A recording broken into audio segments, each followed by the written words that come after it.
Hi there, Prairie Plant Girl here. Today we're talking sunflowers.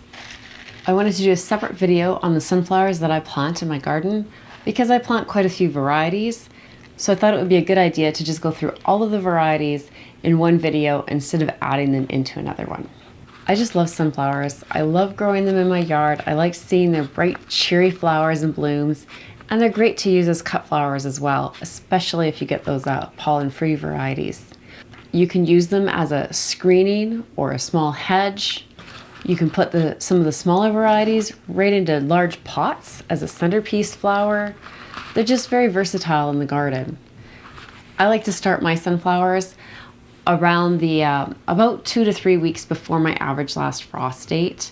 And that's because sunflowers are one of those plants that aren't huge fans of being transplanted. But I do find that we need a little bit of an extra boost to get them going here, some of the varieties in my climate, if I want to be enjoying sunflowers for most of my short growing season.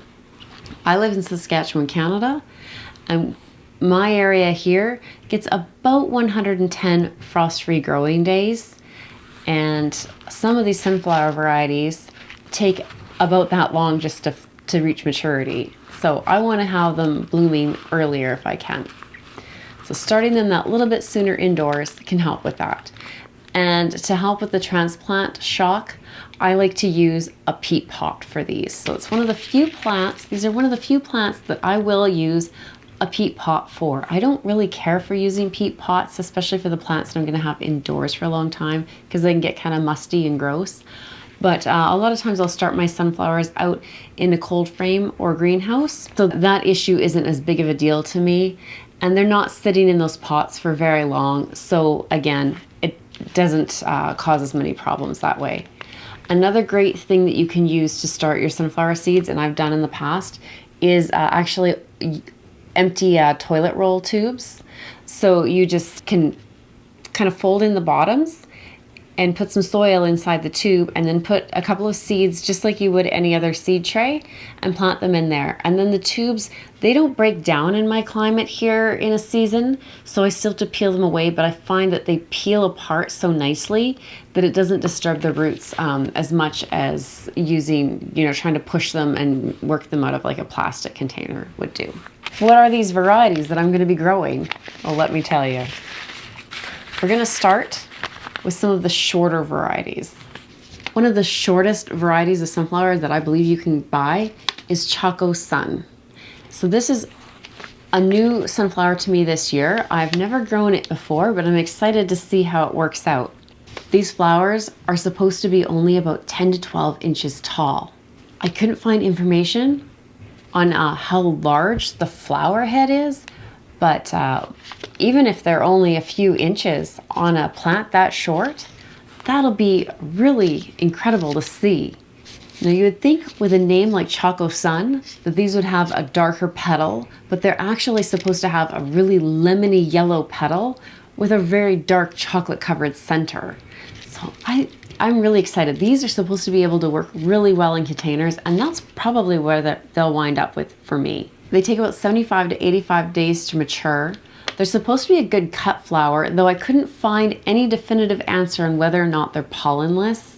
But they are supposed to have one main central flower stalk that you can use very easily for good cut flowers, and then it will branch on the sides as well. So that's a real multi-purpose sunflower to me. I'm excited to try it. We'll have to find out together how it works. So Bert is a sunflower I tried in my garden for the first time last year, and I really, really enjoyed it. This again is a really short plant. It's only about 14 to 16 inches tall. It's a branching flower, but I was able to cut a few stems for flower arrangements, which is great because this is a pollenless variety. The blooms are bright yellow with a nice dark, again, kind of a chocolatey brown center. And I just loved seeing these short little sunflowers in my garden last year. I had them along the edge of a new cut flower bed that I had made. And I really, just made me smile every time I saw them out there. The blooms are like 5 to 6 inches across. They're a really nice size bloom. They're just stunning. I love them. They would make a beautiful hedge like along a driveway or something, you know, somewhere where you need kind of a tougher plant. I think these would be great for that.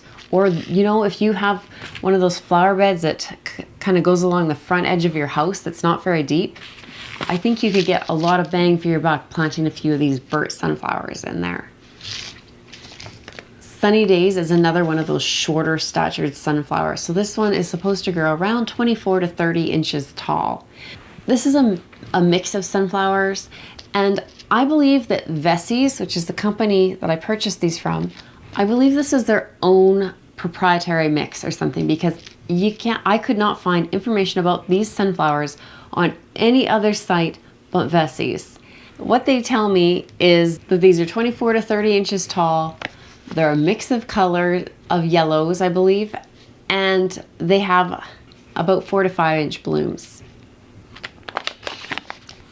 Now, going up a significant height level is Sunbrite Supreme. These sunflowers are about 4 to 5 feet tall, and they're a pollenless variety, so they're great to have to cut and bring inside. They're more of your classic sunflower look with that kind of orangey yellow flower with the dark center. And this is a single stem variety with a bloom that's about 4 to 6 inches across. So a really nice, just kind of classic sunflower, and great for cutting, so you can have it in bouquets.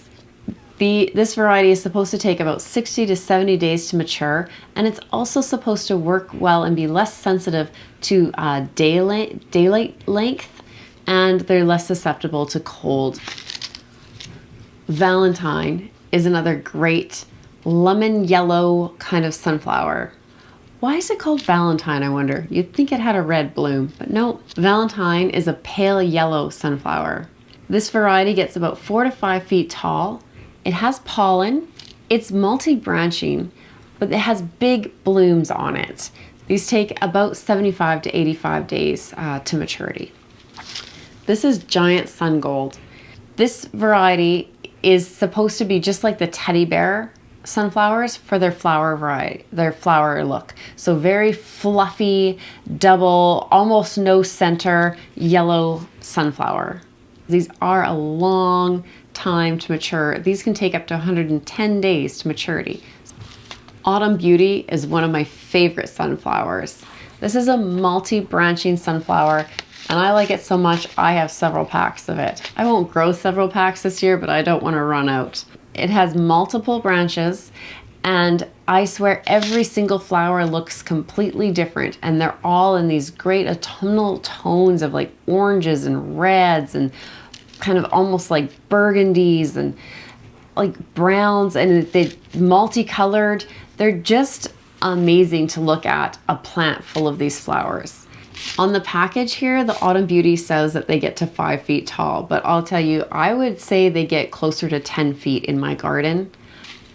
75 to 85 days to maturity on these. Velvet Queen, this is your red sunflower. So if you want a red sunflower, Velvet Queen, that's the one.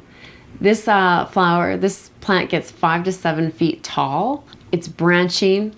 I couldn't find anything definitive, but if memory serves me, this has pollen.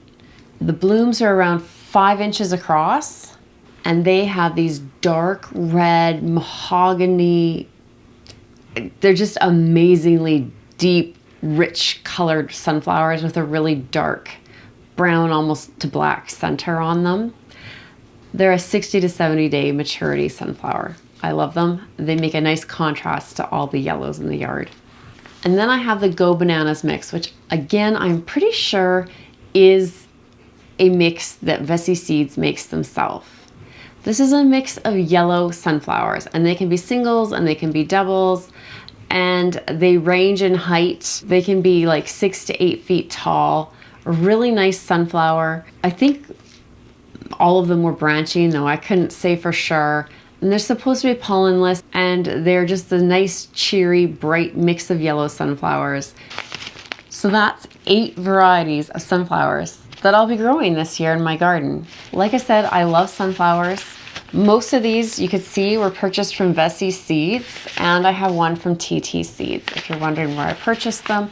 But you can buy sunflowers, great sunflowers, from pretty much any retailer that sells flowers or even food crop seeds. A lot of them will sell sunflowers as well. If you've never grown sunflowers before, they're pretty easy to grow. They're a nice large seed that's easy to handle, so kids can even get in and help you easily. They sprout fairly quickly usually like within a week and a half, you have a sprout coming up, sometimes sooner. So they do really well that way. I've never had a lot of success with saving the seeds myself and getting the seed heads dried, but a lot of people do. So I don't know, I think I'm just not patient enough. Try sunflowers, put them, you know, they can be a great backdrop at the back of your yard. You could have some of those really small varieties for a little bit of a hedge, or even in a pot. What varieties do you like to grow? Are you really into the really tall sunflowers? I don't really grow those. They take a long time to mature, and I prefer to have them down at eye level. But you can get some that are shooting up like 12, 20 feet in the air. Is that your type of sunflower? Let me know in the comments down below. Thanks for watching, and we'll see you next time. Bye.